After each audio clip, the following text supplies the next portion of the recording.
Vous êtes-vous déjà demandé à quoi ressemblerait la vie d'une personne entièrement guidée par le Saint-Esprit? Pas seulement suivre des rituels ou ressentir des émotions passagères, mais vivre une transformation si profonde que vos actions reflètent le caractère même du Christ? Dans cette vidéo, nous explorerons 10 habitudes puissantes qui non seulement montrent ce que signifie agir lorsque quelqu'un est rempli du Saint-Esprit, mais qui peuvent également transformer complètement votre façon de vivre, de penser et d'interagir avec Dieu et le monde qui vous entoure. La transformation opérée par le Saint-Esprit est quelque chose de profond et de surnaturel qui transcende tout effort humain ou pratique religieuse. Il ne s'agit pas simplement d'un changement d'habitude ou d'un ajustement des comportements. C'est un renouveau complet de l'être qui commence dans le cœur et se manifeste dans tous les aspects de la vie.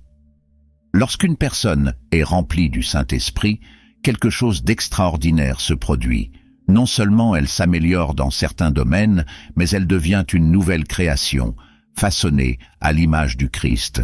C'est comme si une nouvelle lumière commençait à briller de l'intérieur, illuminant non seulement votre propre vie, mais aussi celle de tous ceux qui vous entourent. Cette transformation n'est ni superficielle, ni temporaire.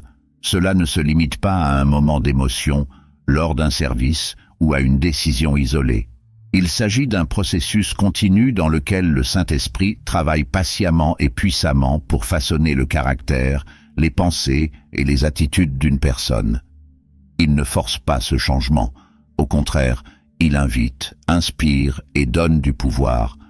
Lorsque nous nous abandonnons à lui, nous lui permettons de révéler des domaines de notre vie qui doivent être ajustés, non pas pour nous condamner, mais pour nous libérer. Il remplace ce qui est ancien et limité par quelque chose de nouveau et de divin, transformant notre essence afin que nous puissions vivre selon le dessein de Dieu. Ce renouveau est basé sur le caractère du Christ. Quand nous pensons à Jésus, nous voyons un exemple parfait de quelqu'un entièrement guidé par le Saint-Esprit. Sa vie a été marquée par la sagesse, la compassion, la paix et la puissance. De même, lorsque le Saint-Esprit habite en nous, nous commençons à refléter ses attributs, non pas parce que nous sommes capables de nous-mêmes, mais parce qu'il nous donne du pouvoir. La transformation provoquée par lui n'efface pas qui nous sommes, mais nous élève à une version complète alignée sur le dessein divin.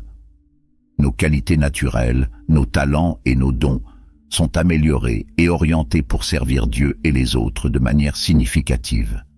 L'impact de cette transformation est évident dans la vie de tous les jours. Être rempli du Saint-Esprit ne signifie pas seulement expérimenter des miracles extraordinaires, même si cela peut arriver. C'est aussi voir le surnaturel se manifester dans les situations les plus courantes. Il s'agit de réagir avec patience alors qu'il serait naturel de perdre le contrôle. C'est avoir la sagesse de prendre des décisions difficiles. C'est trouver la force de pardonner quand la blessure semble insurmontable. C'est aimer même lorsque nous ne sommes pas réciproques.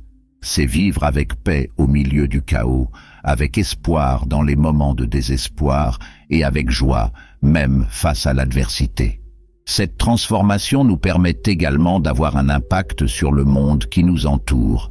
Lorsque nous sommes remplis du Saint-Esprit, nos actions, paroles et attitudes deviennent le reflet de l'amour et de la puissance de Dieu. Nous devenons lumière dans un monde plein de ténèbres, instruments de paix au milieu des conflits et source d'espoir pour ceux qui sont perdus. Non pas parce que nous sommes parfaits, mais parce que le Saint-Esprit agit à travers nous. Il nous guide là où nous sommes nécessaires, nous donne des mots lorsque nous ne savons pas quoi dire et nous fortifie lorsque nos forces s'épuisent. Chaque instant de notre vie devient une opportunité de manifester la grâce divine et de conduire les gens à la connaissance de Dieu. Un aspect important de cette transformation est qu'elle ne se produit pas grâce au mérite ou aux efforts humains. Ce n'est pas quelque chose que nous obtenons en étant bons ou en faisant tout correctement. Il s'agit plutôt d'une œuvre de la grâce de Dieu dans nos vies. Plus nous nous abandonnons à lui, plus nous permettons au Saint-Esprit d'agir en nous. C'est un processus qui nécessite du dévouement et de la confiance. Au lieu d'essayer de changer par nos propres forces, nous apprenons à dépendre entièrement de Dieu, lui permettant de nous transformer de l'intérieur. Paul décrit clairement cette expérience dans Galates 2:20. « Ce n'est plus moi qui vis, mais Christ vit en moi. » C'est l'essence de la transformation par le Saint-Esprit. Il ne s'agit pas d'un effort pour devenir meilleur, mais de permettre au Christ de vivre en nous et à travers nous. Lorsque cela se produit, nos pensées commencent à s'aligner sur celles de Dieu, nos désirs deviennent plus purs et nos actions reflètent l'amour divin. Ce processus de transformation nous libère des limitations humaines et nous amène à vivre une vie à la fois pleine et surnaturelle. Si vous voulez expérimenter cette transformation, la première étape est d'ouvrir votre cœur au Saint-Esprit. Invitez-le à habiter en vous, demandez-lui de révéler les domaines de votre vie qui doivent être transformés et faites confiance à sa puissance pour accomplir ce travail. Ce n'est pas un chemin facile ou immédiat, mais c'est profondément gratifiant. Chaque jour, vous verrez des changements subtils et parfois surprenants à mesure qu'il vous façonne à l'image du Christ. Vous commencerez à voir la vie d'une manière nouvelle, avec une perspective céleste qui transforme les défis en opportunités et les limites en possibilités. La communion avec le Saint-Esprit est l'une des expériences les plus sublimes et transformatrices que l'on puisse vivre. Il ne s'agit pas simplement d'un concept théologique ou de quelque chose réservé à un moment précis d'une pratique religieuse. La communion est relation. C'est vivre en connexion continue, profonde et intime avec le Saint-Esprit, lui permettant d'être présent dans tous les aspects de votre vie. Cette communion n'est pas quelque chose de forcé, ni quelque chose que l'on réalise par ses propres efforts. Cela vient d'un cœur ouvert et volontaire qui reconnaît le besoin de Dieu et permet au Saint-Esprit d'occuper le devant de la scène. Quand nous parlons de communion, nous parlons d'une relation vivante et dynamique. Le Saint-Esprit n'est pas une force impersonnelle ou lointaine. C'est une personne divine qui veut marcher à vos côtés, vous guider, vous fortifier et vous façonner. Vivre en communion avec l'Esprit, c'est comme avoir un ami constant, quelqu'un qui connaît vos luttes, vos peurs, vos faiblesses, mais aussi vos joies, vos rêves et votre potentiel. Il n'est pas seulement là pour vous, il vit en toi. Et c'est cette présence constante qui transforme votre façon de penser, d'agir et de voir le monde. La communion avec le Saint-Esprit reflète 3 caractéristiques essentielles: l'amour, l'humilité et la générosité. Lorsque vous vivez en communion avec lui, l'amour cesse d'être juste une idée ou un sentiment et devient une force active dans votre vie. Cet amour n'est pas basé sur le mérite ou les circonstances, mais sur le reflet de l'amour divin. Vous commencez à aimer les gens comme Dieu les aime, sans condition. Cela inclut d'aimer ceux qui vous ont blessés, ceux avec qui il est difficile de gérer, et même ceux que vous ne comprenez pas. Ce type d'amour ne vient pas de vous, mais coule à travers vous, car il est le fruit de l'action du Saint-Esprit. C'est un amour qui restaure, qui réconcilie et qui transforme les relations. En plus de l'amour, la communion avec le Saint-Esprit apporte une véritable humilité. Cette humilité n'est pas une fausse modestie ou un déni de vos capacités. Il s'agit plutôt de reconnaître que tout ce que vous êtes et avez vient de Dieu. Lorsque vous vivez en communion avec l'Esprit, vous réalisez que vous n'avez rien à prouver à personne, car votre identité est assurée en Dieu. Cela vous libère de la fierté, de la compétition et du besoin d'être reconnu. L'humilité qui vient de l'Esprit vous permet de servir les autres avec joie et de vivre avec un cœur disposé à apprendre et à grandir continuellement. La générosité est un autre fruit visible de cette communion. Il ne s'agit pas seulement de partager des biens matériels, mais aussi de donner de soi, de son temps, de son attention, de son énergie. Lorsque vous êtes connecté au Saint-Esprit, vous comprenez que votre vie n'est pas une question d'accumulation, mais une question de bénédiction. Cela se produit parce que vous croyez que Dieu est votre source inépuisable. Vous n'avez pas peur de perdre, car vous savez qu'il répondra toujours à vos besoins. Cette générosité n'est ni calculée ni égoïste. Elle est spontanée, née d'un cœur transformé et rempli de l'amour de Dieu. L'une des manifestations les plus remarquables de la communion avec le Saint-Esprit est la paix intérieure. Cette paix ne dépend pas de circonstances extérieures, mais vient d'une confiance inébranlable en Dieu. Même au milieu des défis, des pertes ou des incertitudes, vous ressentez une sérénité qui transcende l'entendement humain. Cette paix est le fruit de la connaissance que Dieu contrôle, qu'il est fidèle et que toute chose, d'une manière ou d'une autre, concourt au bien de ceux qui l'aiment.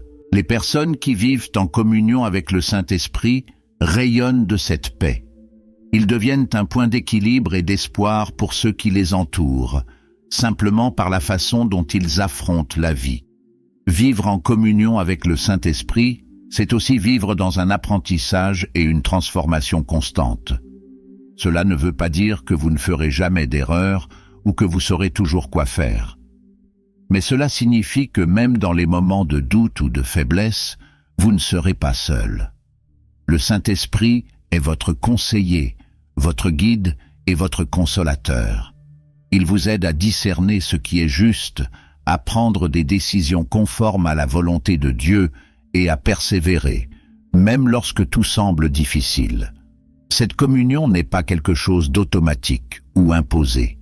Cela nécessite de l'ouverture, du dévouement et du dévouement. Comme toute relation, vous devez investir du temps et de l'attention pour la cultiver. La prière est l'un des moyens les plus puissants de développer cette connexion.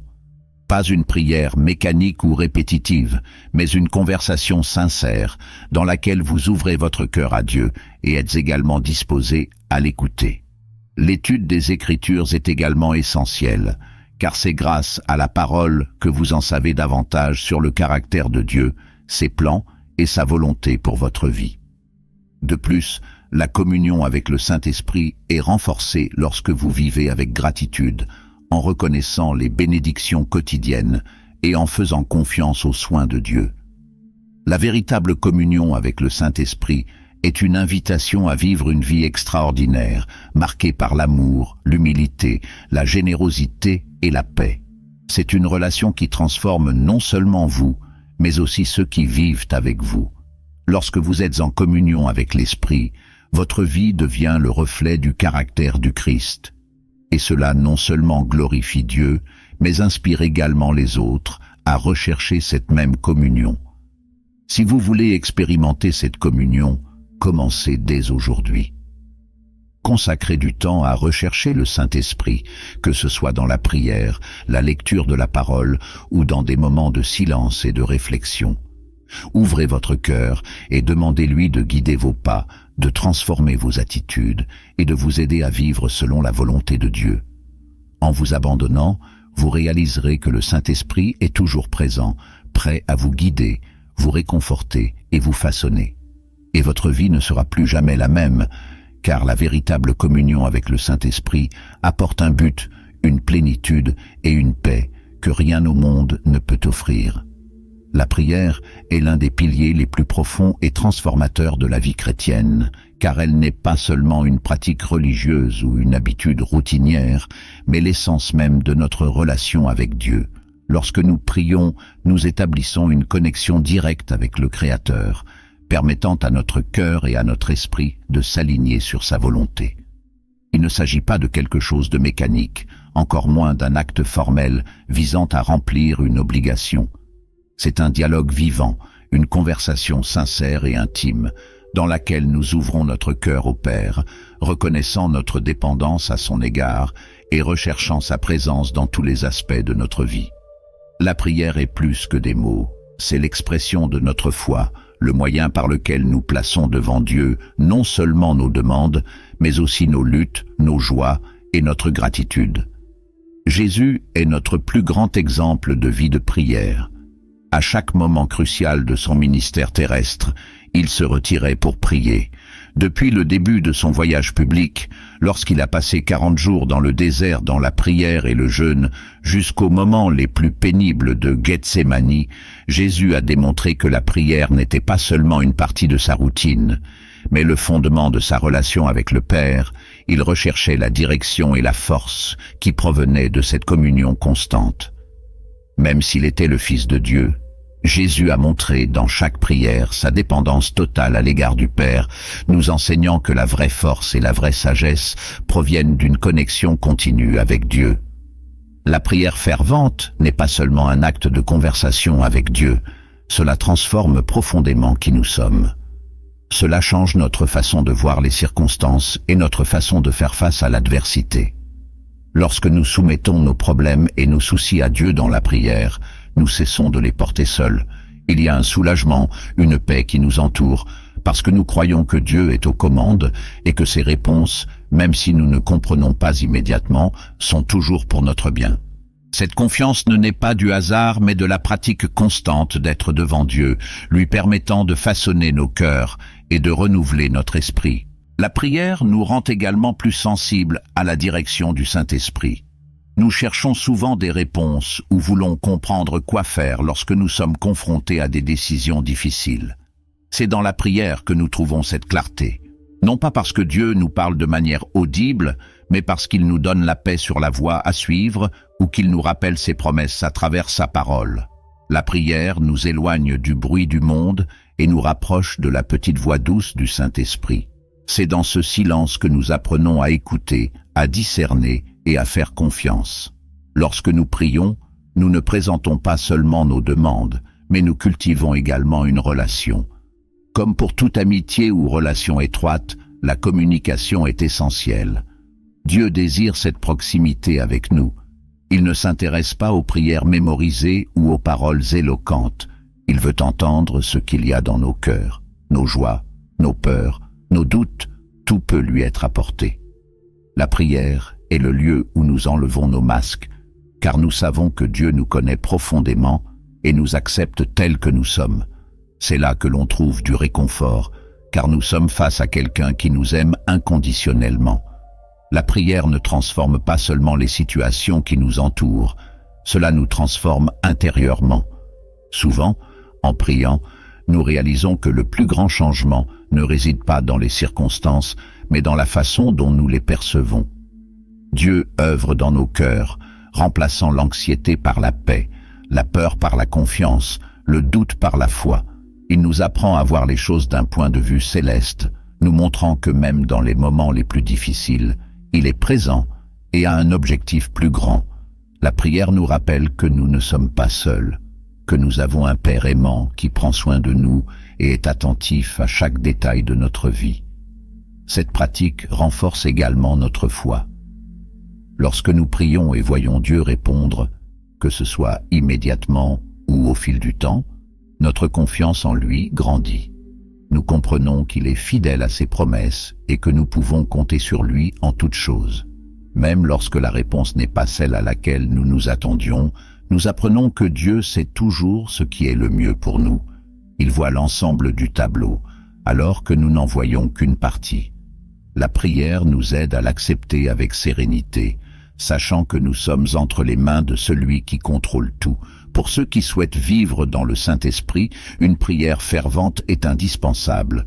C'est le moyen par lequel nous nous connectons au ciel pendant que nous sommes encore sur terre. C'est grâce à elle que nous sommes fortifiés, guidés et consolés. La prière est à la fois une discipline et un privilège. C'est une invitation à entrer dans la présence de Dieu et à expérimenter sa grâce et sa miséricorde. Cela nous rappelle que, malgré notre fragilité, nous avons accès au trône d'un Dieu puissant, qui nous écoute, nous aime et répond à nos supplications. Si vous n'avez pas encore expérimenté la profondeur de la prière, sachez qu'il n'est jamais trop tard pour commencer. Dieu est toujours disponible, attendant de vos nouvelles. Peu importe si vos mots sont simples ou si vous ne savez pas exactement par où commencer. Parlez-lui simplement comme vous parleriez à un ami proche. Dites ce que vous avez sur le cœur, remerciez-vous pour ses bénédictions, demandez-lui de vous guider. Et surtout, écoutez. Prenez un moment pour rester silencieux devant lui, permettant au Saint-Esprit de vous parler et d'apporter la paix à votre cœur. Au fil du temps, vous verrez comment la prière deviendra non seulement une pratique, mais une source inépuisable de force et de joie dans votre marche avec Dieu. La prière est le lien qui nous relie au ciel, un don divin qui nous transforme et nous rapproche du Créateur comme rien d'autre ne peut le faire. L'écoute du Saint-Esprit est une pratique qui nécessite plus qu'un simple silence extérieur. Cela nécessite un profond silence intérieur et une véritable volonté de capter la voix de Dieu au milieu du bruit du monde et de nos propres émotions. Ce n'est pas une compétence que nous développons du jour au lendemain, mais un processus continu d'abandon, de sensibilité et d'intimité avec Dieu. Le Saint-Esprit est toujours présent, prêt à nous guider, à nous réconforter et à nous instruire, mais nous sommes souvent tellement distraits par les soucis et le rythme rapide de la vie que nous ne parvenons pas à remarquer sa petite voix douce. L'écouter nous oblige à nous détourner du bruit, non seulement du bruit extérieur, mais aussi du bruit intérieur, de ce tumulte de pensées, d'anxiété et de désirs qui domine souvent notre esprit. Cette pratique de l'écoute commence par la conscience que Dieu veut communiquer avec nous. Le Saint-Esprit n'est pas une force lointaine ou passive, il est une présence vivante et personnelle qui habite en nous. Il veut nous guider dans chaque décision, grande ou petite, et nous apprendre à vivre d'une manière qui reflète le cœur et la volonté de Dieu. Cependant, pour l'entendre, nous devons créer un espace en nous-mêmes. C'est pourquoi le silence est si important. Le silence n'est pas seulement l'absence de son, mais un état de calme spirituel, dans lequel nous mettons de côté nos soucis et nous concentrons entièrement sur Dieu. Ce type de silence permet à la voix du Saint-Esprit de se faire entendre parmi les nombreuses voix qui rivalisent pour attirer notre attention. Jésus nous donne l'exemple parfait de la façon de vivre une vie en écoute constante du Saint-Esprit. Il se retirait souvent dans des lieux solitaires pour prier et écouter la voix du Père. Même au milieu de son ministère intense, il connaissait l'importance de s'arrêter et de rechercher la direction divine. Dans chaque décision importante, depuis le choix de ses disciples jusqu'à son abandon final sur la croix, Jésus a démontré une dépendance totale à l'égard de la volonté du Père. Cette dépendance n'était pas un signe de faiblesse, mais d'un lien profond avec Dieu. De même, lorsque nous apprenons à écouter le Saint-Esprit, nos actions cessent d'être impulsives ou basées uniquement sur nos émotions et commencent à refléter la sagesse et la direction divine. L'écoute du Saint-Esprit nous permet de discerner la volonté de Dieu au milieu des défis de la vie. Nous nous trouvons souvent confrontés à des situations complexes, où les choix ne sont pas évidents ou où les pressions extérieures nous poussent à agir rapidement. Dans ces moments-là, la capacité de faire une pause et d'écouter l'Esprit est cruciale. Il nous donne la sagesse pour voir au-delà des apparences, la clarté pour distinguer ce qui est juste, et la force pour suivre le chemin que Dieu a préparé pour nous. Ce discernement ne vient pas de nous-mêmes, mais est le fruit de l'action de l'Esprit en nous, éclairant notre compréhension et nous donnant une perspective céleste. L'une des grandes difficultés dans l'écoute du Saint-Esprit est le bruit intérieur que nous portons. Notre esprit est souvent rempli d'inquiétudes, de peurs et de désirs contradictoires qui obscurcissent la voix de Dieu. Pour surmonter cela, nous devons apprendre à lui remettre ses fardeaux. Cela commence par la prière, où nous épanchons notre cœur devant Dieu, confessant nos luttes et lui demandant de nous aider à faire taire ce qui nous distrait. Cela implique également d'avoir confiance que Dieu est aux commandes, permettant au Saint-Esprit d'apporter la paix dans nos pensées et de nous préparer à écouter sa direction. Cette pratique demande de la patience et de la persévérance, car notre tendance naturelle est souvent de chercher des réponses rapides ou de faire confiance à notre propre logique. Mais lorsque nous nous disciplinons à attendre et à écouter, nous découvrons que la voix de l'Esprit est toujours claire, même si elle n'est pas immédiate. Écouter le Saint-Esprit ne signifie pas seulement recevoir des conseils pour des décisions importantes, mais vivre en communion constante avec lui. Dieu veut être présent dans tous les aspects de notre vie, pas seulement dans les moments de crise ou de problèmes spirituels. Il veut nous guider dans la façon dont nous traitons les gens, dont nous gérons notre temps, dont nous réagissons aux situations difficiles. Cette écoute continue transforme notre façon de vivre, car nous devenons plus conscients de la présence de Dieu dans tout ce que nous faisons. Ce n'est pas quelque chose que nous réalisons par la volonté, mais par la grâce de Dieu, qui nous permet d'ouvrir notre cœur et notre esprit à lui. Lorsque nous commençons à écouter régulièrement le Saint-Esprit, nous réalisons que ses directives ne sont pas toujours celles que nous attendions. Il peut nous appeler à faire quelque chose qui défie notre logique ou notre confort, mais il le fait toujours pour notre bien et pour accomplir les desseins de Dieu dans nos vies. L'obéissance à cette voix est fondamentale. Il ne suffit pas d'écouter, nous devons agir selon ce que l'Esprit nous révèle. Et à mesure que nous obéissons, notre sensibilité à sa voix augmente parce que nous apprenons à lui faire confiance et à reconnaître sa fidélité. Cultiver cette écoute demande de la pratique et de l'intentionnalité. Ce n'est pas quelque chose qui arrive par hasard. Nous devons consacrer du temps au silence devant Dieu, en recherchant sa présence dans la prière, la méditation de la parole et la réflexion. Nous devons apprendre à discerner entre nos propres pensées et la voix de l'Esprit, ce qui n'est possible que grâce à une relation croissante avec lui. Plus nous connaissons Dieu, plus nous reconnaissons facilement sa voix. Cette intimité ne vient pas de rituels, mais d'un désir sincère d'être proche de Dieu et de vivre selon sa volonté. Écouter le Saint-Esprit est plus qu'une habitude, c'est un style de vie. C'est vivre avec la conscience que Dieu parle toujours et que nous avons le privilège de l'écouter.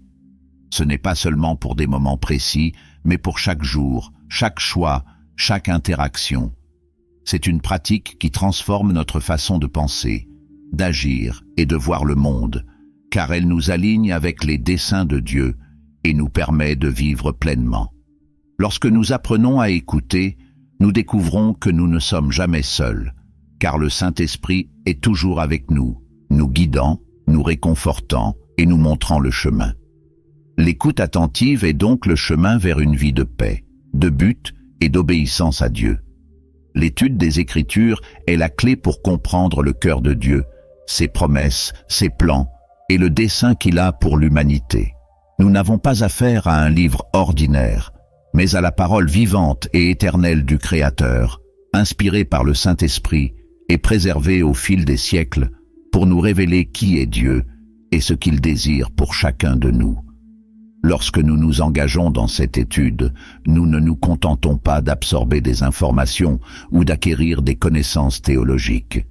Nous nous connectons à Dieu lui-même, lui permettant de parler directement à nos cœurs, de transformer nos esprits et de nous donner les moyens de vivre en accord avec sa volonté.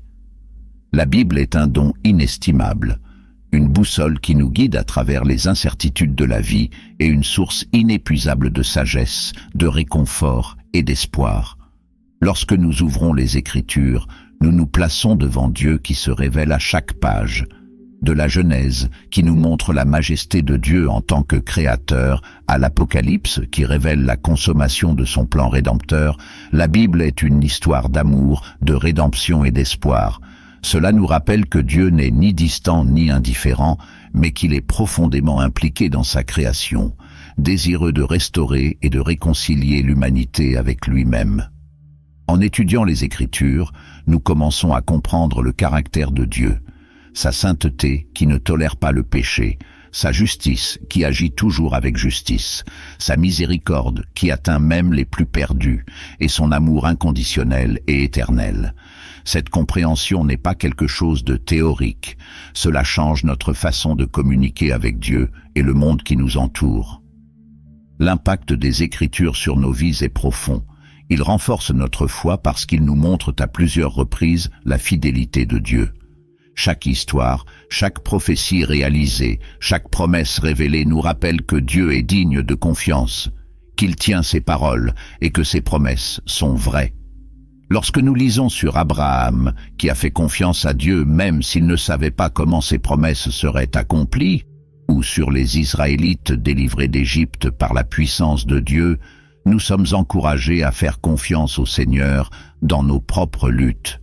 La parole nous enseigne que, même lorsque nous ne comprenons pas ce qui se passe, Dieu contrôle et agit pour notre bien. L'étude des Écritures nous apporte également un discernement spirituel. Nous vivons dans un monde rempli de messages contradictoires, où la vérité est souvent déformée. La Bible nous donne une norme absolue par laquelle nous pouvons juger de ce qui est bien et de ce qui est mal, de ce qui vient de Dieu et de ce qui est contraire à sa volonté. Dans les moments de doute, elle éclaire notre chemin comme le dit le psalmiste. Ta parole est une lampe à mes pieds, une lumière sur mon sentier. Psaume 119, 105. Ce discernement nous aide à prendre de sages décisions, à éviter les pièges spirituels et à rester ferme dans notre foi, même face à la pression et à la tentation. De plus, l'étude des Écritures nous prépare à aider les autres et à les servir. La Bible n'est pas seulement destinée à notre bénéfice personnel, cela nous permet d'être les instruments de Dieu dans la vie des autres. Dans 2 Timothée 3, 16, 17, Paul nous rappelle que toute écriture est inspirée de Dieu et utile pour enseigner, pour convaincre, pour corriger et pour instruire dans la justice, afin que l'homme de Dieu soit capable et pleinement préparé à chaque bon travail. Cela signifie qu'en étudiant la parole, nous avons le pouvoir d'offrir de sages conseils, de partager la vérité de l'Évangile et de vivre d'une manière qui inspire les autres à chercher Dieu. Lorsque nous comprenons les Écritures, nous sommes habilités à répondre avec sagesse et compassion aux besoins spirituels, émotionnels et même pratiques de ceux qui nous entourent. La lecture des Écritures a également un rôle transformateur dans nos cœurs. Il ne suffit pas de lire ou d'étudier superficiellement. Nous avons besoin de méditer, de réfléchir et de permettre à la parole de pénétrer dans notre être. Le Saint-Esprit utilise la Bible comme un outil pour façonner notre caractère, corriger nos erreurs et aligner nos pensées sur celles de Dieu. C'est pourquoi la Bible est appelée l'épée de l'Esprit, Éphésiens 6, 17, car elle coupe à travers nos excuses, révèle les intentions de notre cœur et nous appelle à vivre dans l'obéissance et l'humilité devant Dieu. Ce processus peut parfois être inconfortable, car il nous confronte à nos échecs, mais il est essentiel à notre croissance spirituelle. L'étude des Écritures nous aide également à comprendre notre identité et notre objectif. Nous nous sentons souvent perdus, en insécurité ou sans direction, mais la Bible nous rappelle qui nous sommes en Christ. Cela nous dit que nous sommes créés à l'image de Dieu, que nous sommes aimés de manière inconditionnelle et que nous avons un but éternel. Lorsque nous lisons les plans de Dieu pour son peuple, nous voyons que non seulement il nous sauve, mais qu'il nous appelle également à une vie pleine de sens et d'impact. Chaque page de l'Écriture nous met au défi d'être à la hauteur des normes de Dieu, non pas pour gagner sa faveur, mais en réponse à l'amour et à la grâce qu'il nous a déjà accordés. Pour étudier efficacement les Écritures, il est important de les aborder avec humilité et prière. Nous devons demander au Saint-Esprit d'ouvrir nos yeux spirituels, de nous révéler les vérités que nous devons comprendre et de nous donner la sagesse nécessaire pour les appliquer dans nos vies. L'étude de la Bible n'est pas seulement une activité intellectuelle, c'est une rencontre spirituelle. C'est à ce moment que la parole de Dieu devient vivante et active en nous, transformant nos perspectives, nos attitudes et nos actions. Il ne s'agit pas seulement de connaître la Bible, mais aussi de connaître le Dieu de la Bible. Si vous n'avez pas encore l'habitude d'étudier les Écritures, je vous encourage à commencer dès maintenant. Commencez lentement en choisissant un livre ou un passage et en prenant le temps de le lire attentivement. Posez des questions. Qu'est-ce que cela m'apprend sur Dieu? Comment cela s'applique-t-il à ma vie? À quoi Dieu m'appelle-t-il à travers ce passage? Écrivez vos réflexions, priez pour ce que vous lisez et demandez à Dieu de vous aider à vivre selon sa parole. N'oubliez pas que l'étude des Écritures est un voyage continu. Chaque fois que vous approchez la Bible, il y a quelque chose de nouveau à apprendre, quelque chose de plus profond à découvrir, car la parole de Dieu est inépuisable dans sa richesse. L'étude des Écritures n'est pas seulement une habitude, mais une nécessité pour ceux qui souhaitent vivre une vie pleinement alignée sur le dessein de Dieu. C'est un privilège de pouvoir entendre la voix de Dieu directement à travers sa parole. Au fur et à mesure que nous y approfondissons, nous faisons l'expérience d'une transformation, d'une croissance et d'une intimité toujours croissante avec notre Créateur. Il n'y a rien de plus précieux que cela. La gratitude est l'une des pratiques les plus transformatrices que nous puissions développer dans notre vie spirituelle. Il ne s'agit pas seulement d'une expression de politesse ou de courtoisie, mais d'une profonde reconnaissance des bénédictions que Dieu nous accorde chaque jour. Lorsque nous choisissons d'être reconnaissants, même dans les circonstances les plus difficiles, nous ouvrons notre cœur pour percevoir la bonté de Dieu et la manière dont il est présent dans chaque détail de notre existence. La gratitude ne change pas seulement notre perspective sur la vie, cela nous rapproche de Dieu, car cela nous fait reconnaître que tout ce que nous avons et sommes vient de lui. Être reconnaissant, c'est bien plus que simplement dire « merci » pour quelque chose que nous recevons. C'est une posture intérieure, un état d'esprit qui reconnaît la main de Dieu en toutes choses. Souvent, nous sommes tellement concentrés sur les difficultés, les défis et les choses que nous voulons encore réaliser, que nous oublions de regarder tout ce que nous avons déjà. Pratiquer la gratitude nous apprend à valoriser à la fois les grandes bénédictions et les petits moments qui passent souvent inaperçus. Chaque souffle, chaque nouveau jour, chaque sourire partagé, chaque défi surmonté, tout cela est un don de Dieu. Lorsque nous commençons à voir la vie sous cet angle, nous réalisons qu'il y a toujours des raisons d'être reconnaissants. La Bible regorge d'exemples et de commandements sur l'importance de la gratitude. Dans les 1er Thessaloniciens 5,18, Paul nous exhorte « Rendez grâce en toutes choses, car telle est la volonté de Dieu à votre égard en Jésus-Christ. » À noter qu'il ne dit pas être reconnaissant juste quand tout va bien, mais en tout. Cela signifie que la gratitude ne dépend pas des circonstances. Même au milieu des difficultés, nous pouvons remercier Dieu parce que nous savons qu'il est avec nous, qu'il est fidèle et que, d'une certaine manière, toute chose concourt à notre bien. Romains 8,28. La gratitude est donc une expression de foi, car en remerciant Dieu, nous affirmons que nous lui faisons confiance, même si nous ne comprenons pas pleinement ce qui se passe. Jésus nous a également donné des exemples clairs de gratitude. Avant de multiplier les pains et les poissons, il a remercié le Père. Avant de ressusciter Lazare, il a remercié Dieu de l'avoir écouté. Ces moments nous apprennent que la gratitude précède le miracle. Lorsque nous rendons grâce, nous laissons de la place à Dieu pour qu'il agisse dans nos vies, car nous cessons de nous concentrer sur ce qui manque et commençons à reconnaître ce que nous avons déjà. Cela change notre cœur, nous donne de l'espoir et nous prépare à recevoir encore plus de la grâce de Dieu. Pratiquer la gratitude nous rapproche non seulement de Dieu, mais transforme également notre façon de vivre.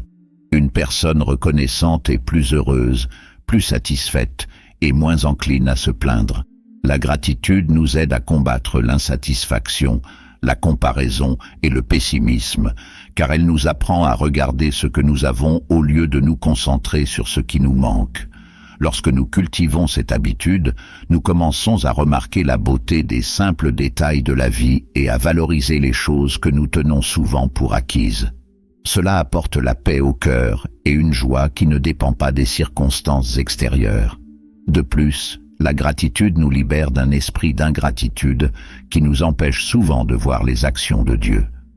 Lorsque nous sommes ingrats, nous avons tendance à nous concentrer sur ce qui ne va pas, sur les choses qui ne se sont pas déroulées comme prévu ou sur les désirs non satisfaits. Cela peut nous conduire à un état de mécontentement et même à une méfiance envers Dieu. Mais lorsque nous choisissons d'être reconnaissants, même dans les moments difficiles, notre perspective change. Nous en venons à considérer les défis comme des opportunités de croissance, les pertes comme un espace pour de nouvelles bénédictions et les temps d'attente comme des périodes pendant lesquelles Dieu travaille en notre faveur. Pratiquer la gratitude nous rend également plus conscients de notre dépendance à l'égard de Dieu. Lorsque nous reconnaissons que tout ce que nous avons, notre santé, nos capacités, nos relations, nos moyens de subsistance, vient de lui, cela nous amène à faire confiance plus profondément. La gratitude nous enseigne que nous ne sommes pas autosuffisants, mais que nous dépendons entièrement de la bonté et de la provision de Dieu. Et cette dépendance n'est pas un signe de faiblesse, mais de sagesse, car nous comprenons que nous sommes entre les mains de celui qui nous aime et prend parfaitement soin de nous. Si vous voulez cultiver un cœur reconnaissant, commencez par de petites étapes. Prenez un moment chaque jour pour réfléchir à au moins 3 choses pour lesquelles vous êtes reconnaissant. Ils n'ont pas besoin d'être gros. Il peut s'agir de choses simples comme un café chaud, une conversation agréable ou un moment de paix. En faisant cela régulièrement, vous commencerez à remarquer à quel point Dieu est présent dans chaque détail de votre vie. Exprimez également votre gratitude envers Dieu dans la prière. Dites-lui combien vous appréciez sa présence, ses soins et ses bénédictions. Et ne vous arrêtez pas là, exprimez également votre gratitude aux personnes qui vous entourent. Un merci sincère peut transformer une relation et répandre de la joie. La gratitude est le reflet du cœur transformé par le Saint-Esprit. Cela nous rappelle que Dieu est bon, même au milieu des difficultés, et que ses bénédictions sont toujours présentes, même lorsque nous ne les voyons pas immédiatement. Lorsque nous vivons dans la gratitude, nous devenons des témoins vivants de la bonté de Dieu. Nos vies commencent à refléter la paix, la joie et le contentement, inspirant les autres à reconnaître également les bénédictions de Dieu. Alors, choisissez aujourd'hui d'être reconnaissant. Peu importe ce à quoi vous faites face, il y a toujours de quoi être reconnaissant. Et ce faisant, vous ferez l'expérience d'une paix qui dépasse toute compréhension, car la gratitude nous conduit directement dans la présence de Dieu. L'humilité est l'une des vertus les plus profondes et transformatrices que nous pouvons cultiver au cours de notre voyage spirituel, en particulier pour ceux qui cherchent à vivre remplis du Saint-Esprit. Il ne s'agit pas d'une faiblesse, comme on l'interprète souvent, mais d'une force qui reflète le caractère du Christ et nous aligne avec le cœur de Dieu. Lorsque nous pensons à l'humilité, nous ne parlons pas seulement d'une attitude de modestie, mais de quelque chose de bien plus profond.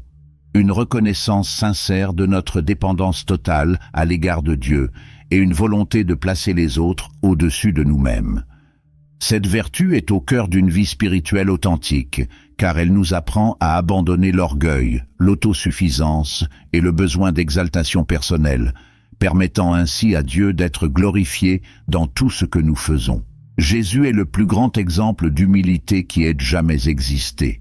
Bien qu'il soit fils de Dieu, il a choisi de naître dans une crèche, de vivre en serviteur et de donner sa vie en faveur de l'humanité.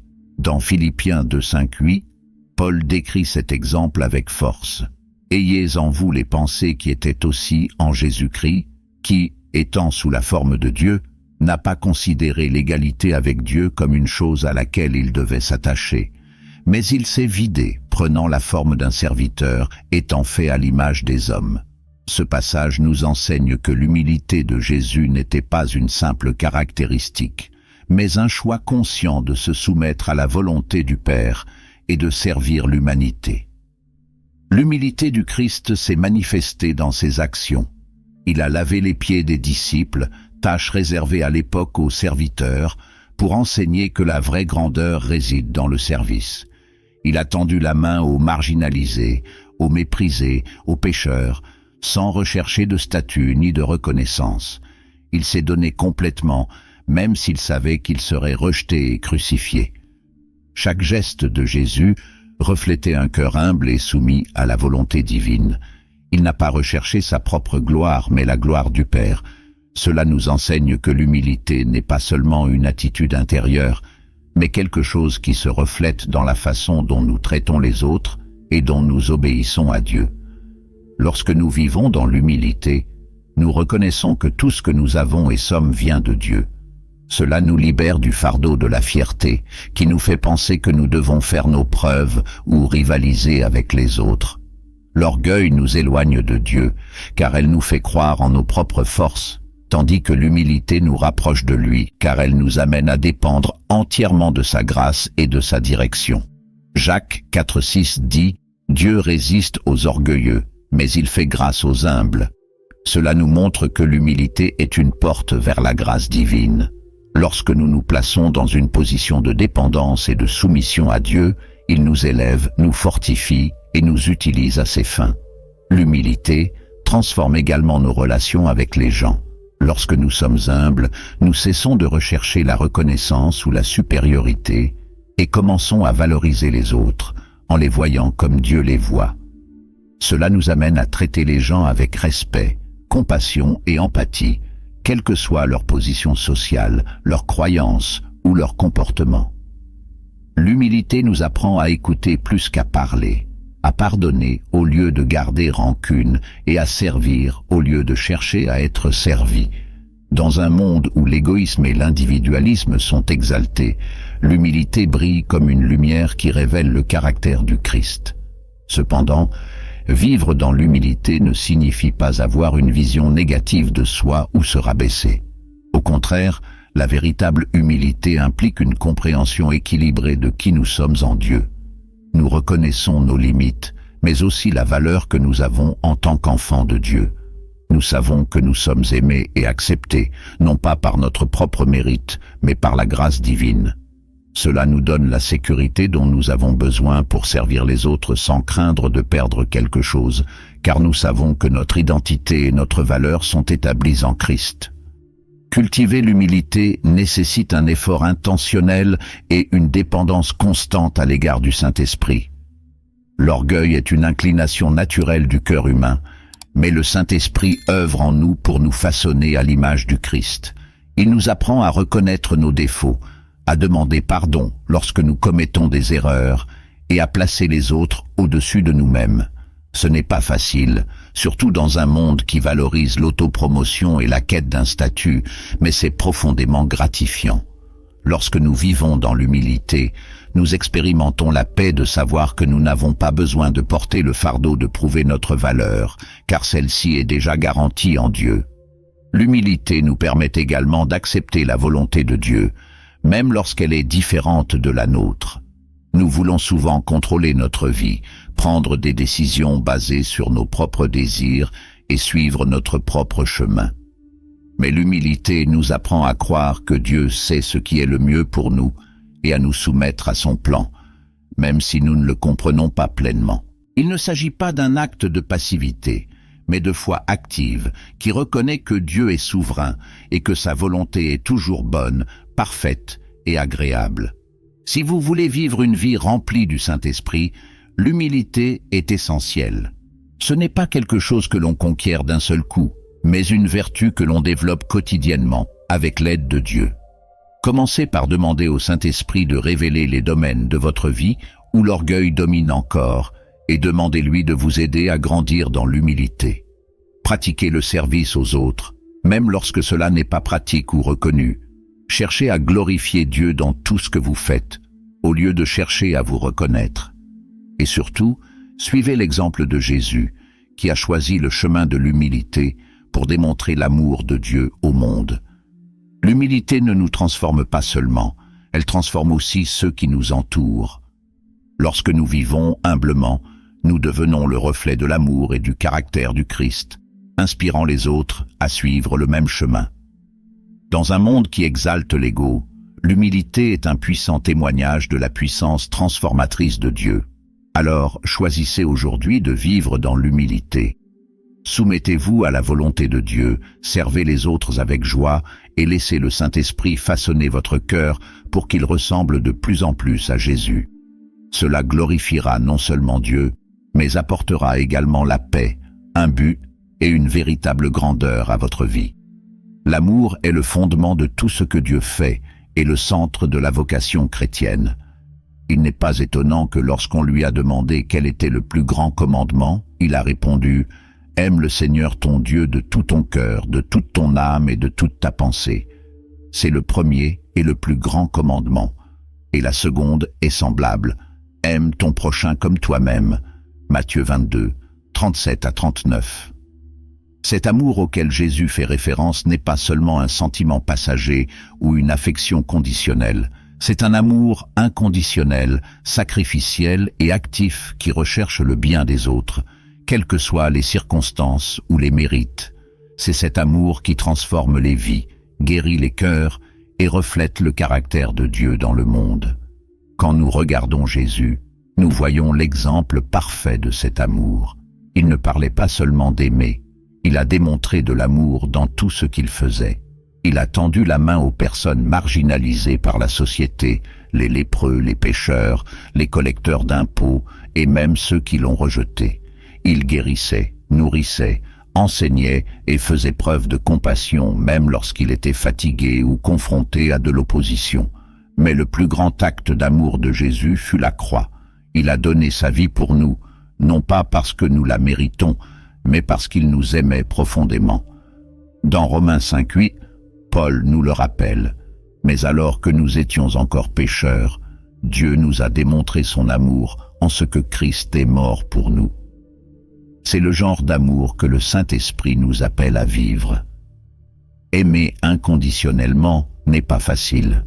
C'est simple d'aimer ceux qui nous traitent bien ou qui partagent nos croyances et nos valeurs. Mais le véritable défi, et aussi la véritable manifestation de l'amour de Dieu en nous, est d'aimer ceux qui sont difficiles à aimer. Cela inclut ceux qui nous ont blessés, qui ne sont pas d'accord avec nous ou qui ne montrent aucune sorte d'affection en retour. Ce genre d'amour ne vient pas naturellement, c'est le fruit du Saint-Esprit dans nos vies. Dans Galates 5:22, Paul nous dit que l'amour est le premier fruit de l'Esprit, et cela nous enseigne que pour aimer comme Dieu aime, nous devons être en communion avec lui, permettant au Saint-Esprit de transformer nos cœurs. Aimer inconditionnellement inclut également la pratique du pardon. Nous nous accrochons souvent aux blessures et aux ressentiments parce que nous pensons que l'autre personne ne mérite pas notre pardon. Mais le véritable amour n'attend pas de mérite, il est offert gratuitement.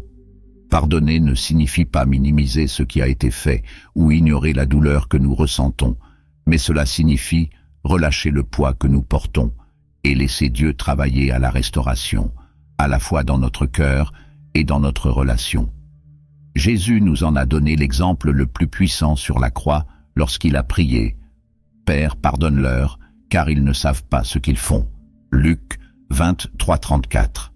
Si Jésus a pu pardonner à ceux qui l'ont crucifié, nous pouvons aussi pardonner avec l'aide du Saint-Esprit. L'amour inconditionnel se manifeste également dans l'empathie, qui est la capacité de se mettre à la place de quelqu'un d'autre, de voir le monde à travers ses yeux et de comprendre sa douleur et ses besoins. Nous jugeons souvent les gens sans comprendre leur histoire, ni ce qui les a poussés à agir d'une certaine manière.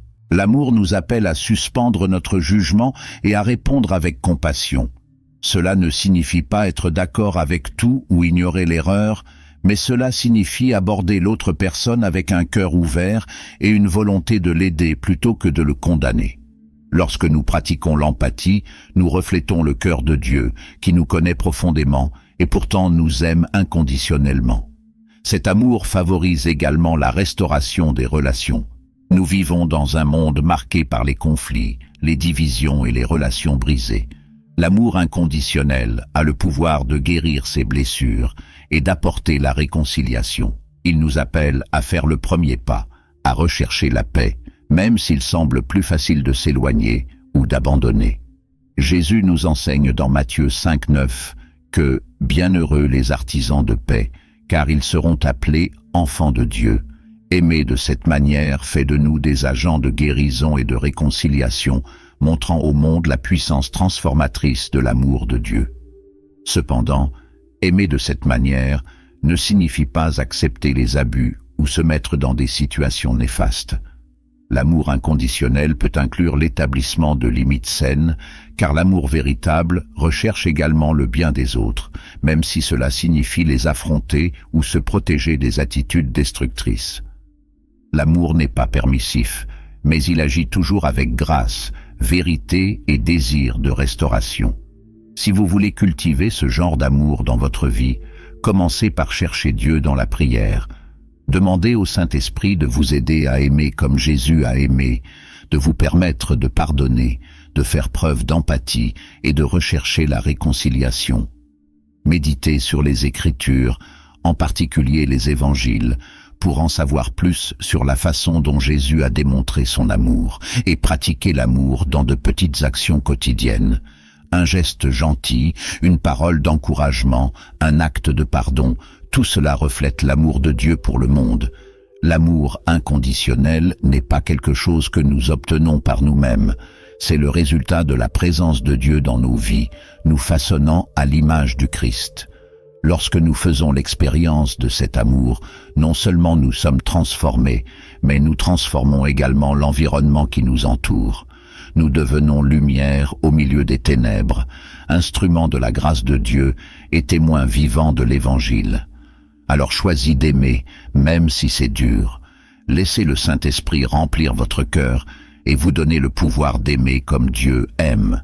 Cet amour est le plus grand témoignage que nous puissions donner au monde, car il reflète le cœur de Dieu et révèle sa présence en nous. La compassion est une expression pratique de l'amour de Dieu en action. Lorsque nous parlons de compassion, nous ne faisons pas seulement référence au sentiment de regret ou de tristesse face aux difficultés des autres, mais à une disposition du cœur qui nous pousse à agir en faveur de ceux qui souffrent ou sont dans le besoin.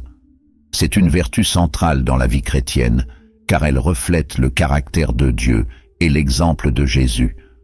Lorsque nous faisons preuve de compassion, nous disons au monde, par nos attitudes, que l'amour de Dieu n'est pas seulement théorique, mais réel, tangible et transformateur. Jésus est le plus grand modèle de compassion que nous puissions suivre. Tout au long de sa vie et de son ministère, il a démontré à plusieurs reprises que la compassion n'est pas seulement un sentiment, mais une impulsion qui nous amène à prendre soin des autres. Dans les évangiles, nous voyons d'innombrables occasions où Jésus, regardant les foules, fut envahi de compassion. Dans Matthieu 9, 36, nous lisons « Lorsqu'il vit les foules, il eut compassion d'elles, parce qu'elles étaient dans la détresse et sans défense, comme des brebis sans berger. Cette compassion l'a amené à enseigner, guérir, nourrir et réconforter ceux qui étaient perdus, malades et marginalisés. Pour Jésus, la compassion était plus qu'un sentiment. C'était un appel à l'action. La véritable compassion nous met au défi de sortir de notre zone de confort et de répondre aux besoins des autres. Il est facile de faire preuve d'empathie à distance ou d'exprimer des mots de soutien sans vraiment s'engager dans des solutions. Mais la compassion exige plus de nous. Cela nous pousse à agir, à offrir une aide pratique, à faire des sacrifices pour les autres. Cela peut signifier donner du temps, des ressources, de l'attention ou simplement être présent dans les moments difficiles. Dans Jacques 2, 15, 16, nous sommes interpellés par les mots « Si un frère ou une sœur a besoin de vêtements et de nourriture quotidienne et que l'un de vous lui dit « Va en paix, sois chaud et nourri jusqu'à ce que tu sois satisfait, sans pourtant rien lui donner, à quoi ça sert ?» La véritable compassion ne s'arrête pas aux mots. Cela se transforme en actes concrets de miséricorde. Suivre l'exemple de Jésus avec compassion signifie aussi avoir un cœur pour les marginalisés et les oubliés. Durant son ministère, Jésus est allé à la recherche de ceux que la société rejetait, les pauvres, les malades, les pécheurs, les étrangers et les exclus. Non seulement il les a accueillis, mais il les a traités avec dignité et amour, leur redonnant espoir et leur position dans la communauté. Dans Luc 10, dans la parabole du bon samaritain, Jésus nous enseigne que la compassion dépasse les barrières culturelles, sociales et religieuses. Le samaritain, qui serait méprisé par les auditeurs de Jésus, est celui qui fait preuve d'une véritable compassion lorsqu'il prend soin d'un étranger attaqué par des voleurs. Cette histoire nous rappelle que la compassion ne choisit pas qui aimer. Il répond simplement à un besoin. La compassion est aussi le reflet du cœur miséricordieux de Dieu. Tout au long de la Bible, nous voyons un Dieu qui sympathise avec la souffrance humaine et agit pour apporter la restauration. Il entendit le cri des Israélites en Égypte et les délivra. Il a envoyé des prophètes pour rappeler son peuple à la repentance et lui offrir le pardon. Et, dans le plus grand acte de compassion, il a envoyé Jésus pour sauver l'humanité, même s'il savait que nous étions indignes de cet amour. Lorsque nous faisons preuve de compassion, nous imitons Dieu lui-même et remplissons notre appel à être ses mains et ses pieds dans le monde. Faire preuve de compassion signifie également agir avec miséricorde, même lorsque nous pensons que quelqu'un ne mérite pas notre aide. Nous sommes souvent prompts à juger les gens en fonction de leur choix ou de leur situation, mais la compassion nous appelle à regarder au-delà de cela et à voir la personne telle qu'elle est, quelqu'un aimé de Dieu. Jésus nous l'a montré de manière puissante lorsqu'il a accueilli les pécheurs, comme la femme adultère, le publicain Zachée et même Pierre, qui l'a renié. Il n'a pas ignoré ses erreurs, mais il les a gérées avec grâce et a offert une nouvelle chance. La compassion nous apprend à faire de même, en accordant miséricorde et soutien plutôt que condamnation.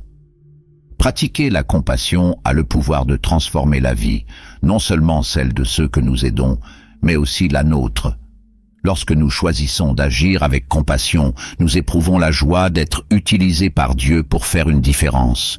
Nous réalisons que notre objectif va au-delà de nous-mêmes, car nous avons été créés pour refléter l'amour de Dieu pour le monde.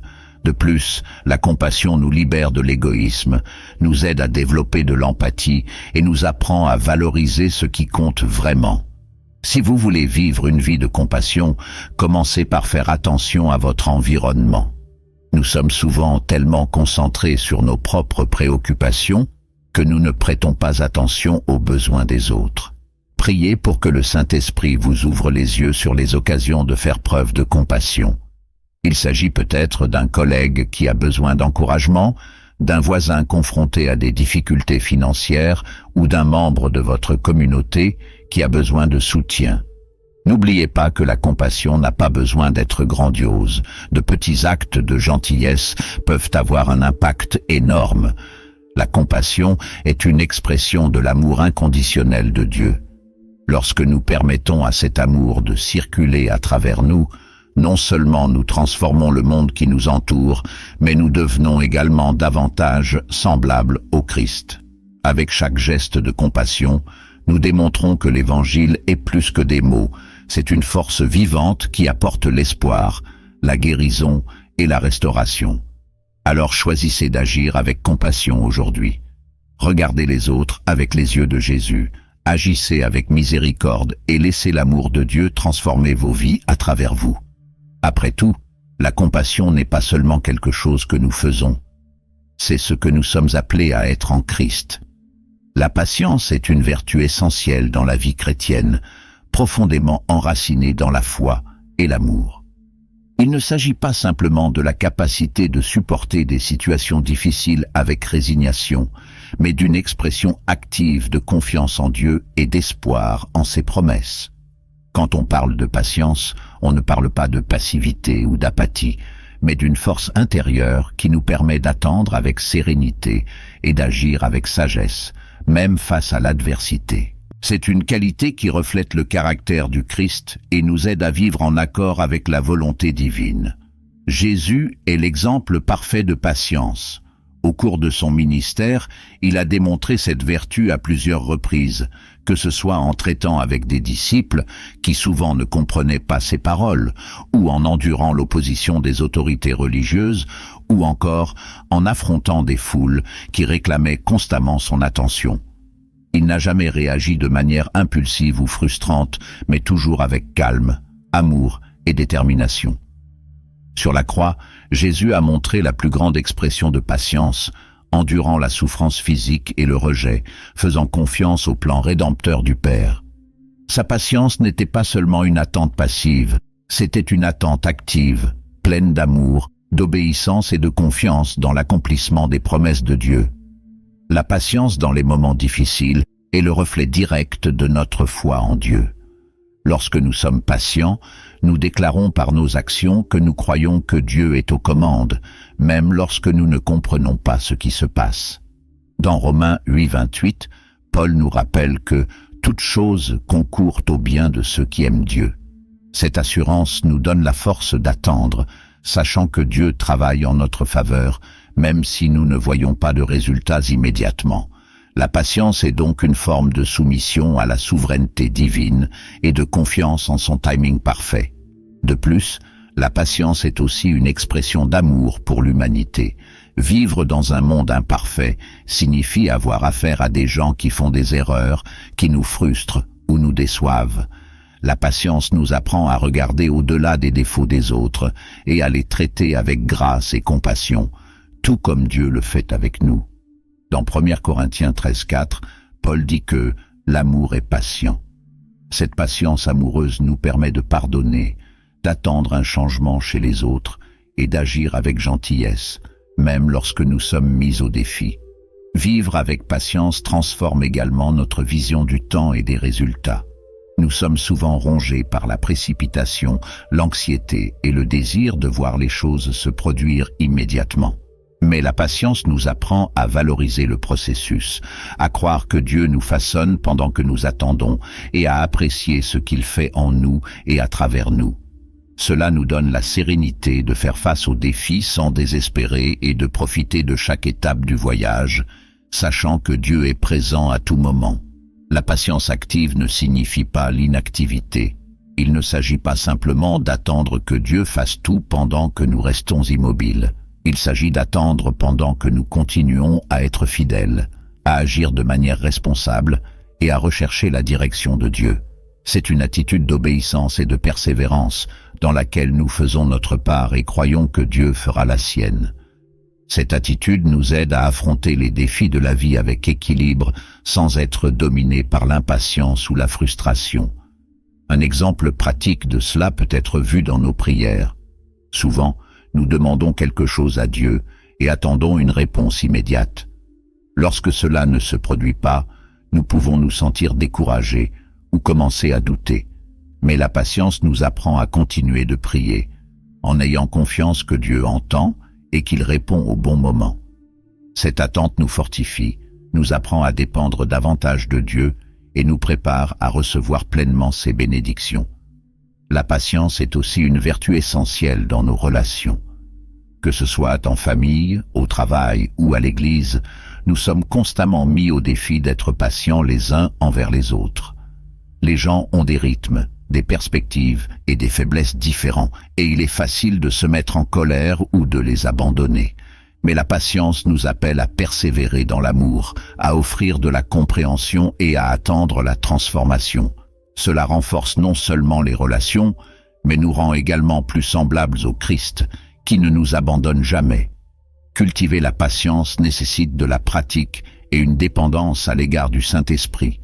Ce n'est pas quelque chose que l'on réalise seul, surtout dans un monde qui valorise la rapidité et la gratification immédiate. Mais le Saint-Esprit œuvre en nous, produisant le fruit de la patience, comme décrit dans Galates 5:22.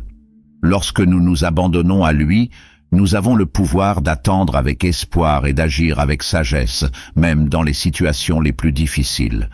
Si vous souhaitez développer la patience, commencez par reconnaître qu'il s'agit d'un processus. Demandez à Dieu de vous aider à être patient, tant avec les autres qu'avec vous-même. Prenez le temps de réfléchir au domaine de votre vie où l'impatience vous a dominé et demandez au Saint-Esprit de vous aider à remettre ces situations entre les mains de Dieu. N'oubliez pas que chaque défi qui demande de la patience est aussi une opportunité de grandir et d'approfondir votre foi. La patience active nous rend davantage semblables au Christ car elle nous apprend à attendre avec confiance, à agir avec amour et à vivre avec sérénité, même au milieu des tempêtes. C'est une vertu qui nous transforme de l'intérieur et en même temps a un impact sur les personnes qui nous entourent, car elle reflète la paix et l'espérance qui viennent de Dieu. Par conséquent, choisissez de vivre avec patience aujourd'hui. Ayez confiance que Dieu travaille dans votre vie, même lorsque les résultats ne sont pas immédiats, et laissez le Saint-Esprit vous façonner pendant que vous attendez. Cette attente, remplie de la présence de Dieu, ne sera jamais vaine. Nous avons atteint la fin de cette vidéo et je tiens à vous remercier de m'avoir suivi jusqu'ici. J'espère que cette réflexion sur la patience a parlé à votre cœur et vous a inspiré à vivre avec plus de confiance et de sérénité, même dans les moments difficiles. Maintenant, je veux avoir de vos nouvelles. Partagez dans les commentaires dans quel domaine de votre vie ressentez-vous le besoin de faire preuve de plus de patience. Parlons-en, car votre expérience peut aussi inspirer d'autres personnes. Si vous avez aimé ce contenu, n'oubliez pas de laisser un like, car cela aidera la vidéo à toucher plus de personnes. Et si vous n'êtes pas encore abonné à la chaîne, profitez-en pour vous abonner dès maintenant et activer la cloche pour ne manquer aucune réflexion de ce genre. Ici, nous cherchons toujours à apporter des messages qui construisent et renforcent votre foi. Merci beaucoup pour votre compagnie et à bientôt dans la prochaine vidéo. Que Dieu vous bénisse.